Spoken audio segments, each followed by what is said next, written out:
JEE joint entrance exam ही एक खूप मोठी परीक्षा आहे. जे सगळ्यांना या परीक्षेची भीती असते की कसा अभ्यास करायचा असतो आणि जास्त मला त्या पेपरची भीती यामुळे आहे की त्याच्यामध्ये निगेटिव्ह मार्किंग असते आणि यातून तुम्हाला एक मोठ्या मोठ्या कॉलेजेसमध्ये जायला भेटते. तर या एक्झामची तयारी मी कशी केली होती मी या व्हिडिओमध्ये सांगणार आहे. लाईक माय JEE स्टोरी. ऑनेस्टली मी सांगणार आहे की मी कसा अभ्यास केला होता, मी इथंपर्यंत कशी पोहोचली. त्याआधी मी माझा परिचय देईल. लाईक माझं नाव आहे दुर्गा नारायण करंडे आणि मी नांदेड महाराष्ट्र इथून बिलॉंग करते आणि सध्याला मी NITK म्हणजेच national institute of technology Karnataka, जे की टॉप 1 आणि टॉप 2 कॉलेजेसमध्येच असतं नेहमी. या कॉलेजमध्ये मी आत्ता शिकत आहे. मी आत्ता रिसेंटली BTech 3rd इयर मी कंप्लीट केलेलं आहे आणि माझी ब्रांच आहे IT इन्फॉर्मेशन टेक्नॉलॉजी. सो हा व्हिडिओ बनवण्याचा एकच उद्देश आहे माझा की आपल्या महाराष्ट्रातील जे कोणी JEE ॲस्पिरंट्स असतील, ज्यांना या एक्झामबद्दल माहिती नसेल, जे असे पण असेल त्यांनी 11th स्टार्ट केले पण त्यांना आत्ता माहीत नाही, त्यांचे बॅकलॉग्स झाले आणि ज्यांनी 11th स्टार्ट केले पण त्यांना कळत नाही आहे. कारण आपले जवळपास महाराष्ट्रातली बरेच लेकरं आपल्या गव्हर्नमेंट स्कूलमधून शिकून पुढे येतात. जसं की मी आले होते, माझी पण 12thपर्यंत मी गव्हर्नमेंट स्कूलला शिकलेली होती. त्याच्यामुळे तिथून कसं स्कोपअप करायचं, JEE कशी स्टार्ट करायची हे मी तुम्हाला सांगितलं. मी काही चुका केल्या होत्या. लाईक मिस्टेक्स खूप मॅटर करतात. कारण ज्या चुका आता तुम्ही म्हणजे माणूस प्रत्येक गोष्ट चुकातून शिकू शकत नाही. त्यासाठी तुम्हाला काही दुसऱ्यांच्या चुका ऐकून लवकरात लवकर ते सुधाराव्या लागतात की तुम्हाला जास्तीत जास्त वेळ भेटला पाहिजे. तर चला मग आपण स्टार्ट करूयात. तर पहिला सगळ्यात आधी क्वेश्चन असतो सगळ्यांना की हो, JEE जर्नी काय डिमांड करते, पेपरचा डिमांड काय. तर बेसिकली मला हे सांगायचं आहे की हे कॉम्पिटेटिव्ह एक्झाम आहे. कॉम्पिटेटिव्ह एक्झाम म्हणलं की तुम्हाला जसं NTA JEE एक्झाम कंडक्ट करतात, त्यांचं त्या ऑर्गनायझेशनचं एकच काम असतं की त्यांना छाटायचं असतं. लाईक चाळणीप्रमाणे जर 10 ते 15 लाख लेकरं फॉर्म भरत असेल तर त्यांचं सिलेक्शन रेशो आहे म्हणजे 1:1% म्हणा किंवा 2% लेकरं सिलेक्ट होतात. जर तुम्ही NIT प्लस IITचे लेकरं घेतले तर म्हणजे जवळजवळ 25 ते 30 हजार लेकरांचं सिलेक्शन प्रत्येक वर्षी होतं 15 ते 20 लाख फॉर्म्समध्ये. तर आपल्याला हे कळायला पाहिजे की हे 15 ते 20 लाख जे लेकरं आहेत ते प्रत्येकच सिरियस असतात का. म्हणजे कॉम्पिटिशनची तुम्हाला भीती नाही वाटणार तर मी तुम्हाला एक रियालिटी चेक करते. जे 15 ते 20 लाख लेकरं फॉर्म भरतात त्यातले 50% लेकरं असे असतात की त्यांना फक्त बघायचं असते की लाईक हां चला देऊन बघतो मी, ते सिरियस नसतात. म्हणजे 50% कॉम्पिटिशन इथेच कमी झालं. आणि जे 50%मध्ये असं काही सिलेबस पूर्ण होत नाही, काही स्टार्ट ते खूप छान करतात पण त्यांना एंड करता येत नाही. एंड करता येत नाही म्हणजे बेसिकली आपण कंटाळतो, मग आपण काही डिस्ट्रॅक्शनच्या अधीन जातो, तर त्या गोष्टी नाही करता येत. आणि काही असतं ते स्टार्टिंगला काहीच करत नाही पण नंतर जेव्हा सिरियस होतात. तर बेसिकली माझ्या माहितीचं फक्त 10,000 लेकरांसोबत एक जर टॉप कॉलेजेस जर तुम्ही पकडले तर कॉम्पिटिशन जास्त नाही. कॉम्पिटिशन म्हणजे एक जवळ ते 10 ते 20 हजारामध्ये तुमचं कॉम्पिटिशन आलं जर तुम्ही एक सिरियस ॲस्पिरंट असाल तर. आणि मेन सांगायचं म्हणजे मला माझी JEE जर्नी जर थोडक्यात सांगायचं म्हटलं तर असं होतं की इनिशियली फर्स्ट अटेम्प्टला मी रिपीट नाही केले आणि फर्स्ट अटेम्प्टला मला 83% समथिंग होते. मला एक्झॅक्टली माहीत नाही, मी ज्याच्यासोबत तुम्हाला माझं स्कोअर कार्ड दाखवेल याच्यामध्ये. आणि मला जानेवारी 31st माझा फर्स्ट अटेम्प्ट होता 2023ला. तेव्हा माझं असं झालेलं की मी तेवढे प्रिपेअर नव्हते, मी घाबरलेली पण होते, मला थोडंफार कन्फ्युजन पण होतं कारण फर्स्ट अटेम्प्ट सगळ्यांनाच अवघड जातं आणि बिईंग गव्हर्नमेंट स्कूल गर्ल थोडंसं आपल्याला अवघड जातं आणि पेपर पण आपला कम्प्युटरवर असतो. तर माहीत नसतं कसं हाताळायचं, काय करायचं काय नाही. तर आपल्या ग्रामीण भागातल्या लोकांना गोष्टी माहिती नसतात. आणि सेकंडली म्हणलं तर माझ्या सेकंड अटेम्प्टला होते 99.46%, जे की खूप छान स्कोअर होता. मला म्हणजे अपेक्षा पण नव्हती या स्कोअरची. तर मला असं वाटतं की या एक्झामबद्दल मी तुम्हाला मार्गदर्शन करायला आता मी प्रॉपर आहे, तुम्हाला मी सांगू शकते. कारण जी गोष्ट आपण करतो ती गोष्ट आपल्याला सांगायला काहीच हरकत नाही.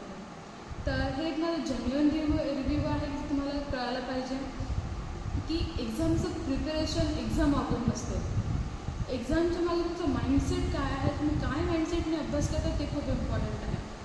मी 11th स्टँडर्डला कोरोना होता, सहसा असंच अभ्यास झाला म्हणजे सो अभ्यास म्हणतो आपण त्याला. त्यामध्ये काय म्हणतो, अभ्यास करताना कंटाळा यायचा, अभ्यास करताना झोप यायची, अभ्यास केलेला समजायचं नाही, क्वेश्चन सॉल्व्ह व्हायचे नाही. तर माझं 11th आणि 12thचं मिडसुद्धा मी असंच घातलं म्हणजे विदाऊट एनी म्हणजे फक्त एक गोष्ट करायची, एक सोडायची, दुसरी धरायची, एक सोडायची, तिसरी धरायची, सोडायची, जी की माझी सगळ्यात मोठी चूक होती. सप्टेंबर 2023 सप्टेंबर 2023ला तर अटेम्प्ट होता. तिथे जाऊन मला रिअलाईज झालं की हां, आता मला एक्झाम क्लिअर केल्याशिवाय काही नाही. माझी जेन्युअन जर जेई जर्नी असेल तर ती फक्त 4 ते 5 महिन्याची आहे. मी सप्टेंबरमध्ये माझं प्रिपरेशनसाठी माइंडसेट बनवला की आता मी खूप टाईमपास केला तर मला सिरियस स्टडी करायची आहे. तर सप्टेंबरमध्ये मी स्टार्ट केली जर्नी. मग मी टाईम टेबल बघितला, मी मेन म्हणजे सिलेबस फोकस केला आणि माझी मेन स्ट्रॅटेजी होती 1 बुक मेनी रिव्हिजन्स. म्हणजे अशा 10 गोष्टी मी गोळा नाही केल्या आणि ते काय स्ट्रॅटेजीच्या बुक्स होत्या काय नाही मी तुम्हाला कमेंट करा, तुम्हाला मी नक्की सांगेल त्या सगळ्या गोष्टी. मग सप्टेंबरमध्येच अभ्यास स्टार्ट केला. मी जेन्युअनली सांगते, मी 1 ते 1.5 महिन्यामध्ये अख्खं केमिस्ट्री, 1.5 महिन्यामध्ये, एका महिन्यामध्ये मी फिजिक्स आणि राहिलेल्या महिन्यामध्ये मी एका मॅथ्स केलेलं आहे. म्हणजे माझी जेई जर्नी फक्त 4च महिन्याची आहे आणि मी 108 मॉक टेस्ट लावलेलं एका महिन्यामध्ये, जे की ऐकायला खूप जास्त इम्पॉसिबल वाटतं. तर तुम्ही धरलं तर मी म्हणजे मी मोस्टली 12 तास मी फक्त क्वेश्चन सॉल्व करायचे आणि मला वाटते माझं 83 ते 99.46पर्यंत येण्याचं एकच कारण आहे जेवढे मी क्वेश्चन पेपर लावले होते आणि ते पण मी एका प्रॉपर सोर्सवरून पेपर लावले होते. त्याच्यामुळे मला असं अवघड गेलं नाही. आणि जेव्हा मी पेपर लिहिला आहे, मेनली एप्रिल अटेम्प्ट होता माझा, त्याच्यामध्ये मला एवढा चान्स स्कोर येण्याचं एकच कारण होतं की माझं क्वेश्चन्सवर खूप चांगला काय म्हणतात आपण खूप चांगलं त्याच्यावर माझा हात होता आणि माझं कॅल्क्युलेशन स्पीड खूप जास्त वाढलं होतं. त्यामुळे माझं विचार करताना पण ब्रेन कसा होता, ठीक आहे मी हे क्वेश्चन सॉल्व केला तर मला असं क्लिक व्हायचं पटकन.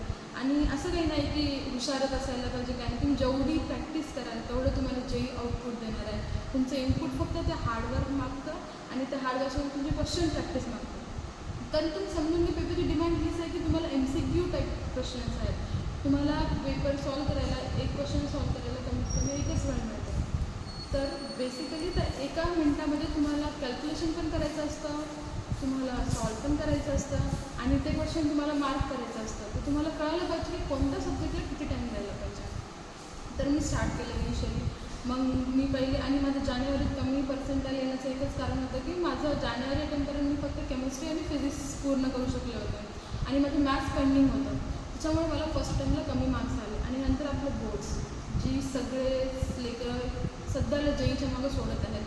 आणि जर या वर्षीचा जर तुम्ही रेशो बघला 2026चा तर खूप साऱ्या लेकरांना खूप छान मार्क्स आहेत. जेईमधलं पर्सेंटाईल 95% वर खूप जणांना आहेत, पण त्यांना 75% नाही. ही गोष्ट सगळ्यांनाच माहीत असेल की महाराष्ट्रामध्ये 12th बोर्डमध्ये सगळीकडे खूप जास्त स्ट्रिक्ट झालं आहे. तर मी सगळ्यांना प्लीज हीच रिक्वेस्ट करेल की तुम्ही तुमच्या बोर्डचा अभ्यास इतका ठेवा की तुम्हाला 75च्या वर मार्क्स आले पाहिजेत. कोणत्याही कॉलेजेसवर डिपेंड राहू नका. कोणीही तुम्हाला बोलेल की मी घेऊन देईल, कोणावर डिपेंड राहू नका. तर ऑन दी स्पॉट पेपर तुम्हाला लिहायचा आहे. जर तुम्हाला जर 75% असेल तरच तुम्ही इकडे एलिजिबल असतात. त्यामुळे तुमची फर्स्ट प्रायोरिटी आहे की 12thमध्ये 75% असणं.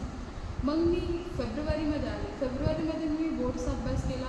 माझी एक्झाम मार्चमध्ये झाली आणि उरलेल्या मार्च एंड आणि मार्चमध्ये मी मॅथ्सचा अभ्यास करून मी एप्रिल अटेम्प्टमध्ये 99.46%नी छान मार्क्सांनी मी जेईच्या सेकंड अटेम्प्टमध्ये पास झाले. आणि अभ्यास कसा केला, सगळ्यांचा प्रश्न असतो की अभ्यास कसा करायचा. फर्स्ट, जर तुम्ही खरंच सिरियस असाल, तुम्हाला तुमचा वेळ वाया नाही घालवत असेल, तुम्ही तुमच्या करिअरला घेऊन खूप जास्त स्ट्रेस असाल, तुम्हाला वाटत असेल की नाही मला करायचंच आहे, तरच तुम्ही हा व्हिडिओ पुढे बघा, नाही तर बघू नका.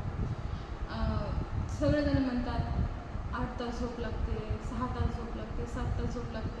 मी माझ्यासाठी सांगते, मला 4 महिने 1 ते 2 तासापेक्षा जास्त झोप नव्हती. काही नाही झालं, थोडं हेल्थ इश्यूज आले ॲज अ गर्ल, थोडं हार्मोनल इम्बॅलन्स सारख्या गोष्टी झाल्या माझ्या लाईफमध्ये.